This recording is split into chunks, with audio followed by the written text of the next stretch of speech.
என்ன தவம் செய்தனை யசோதா எங்கும் நிறை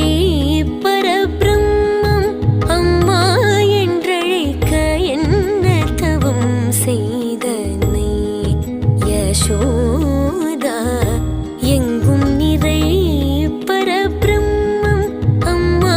என்றழைக்க என்ன தவம் செய்தனை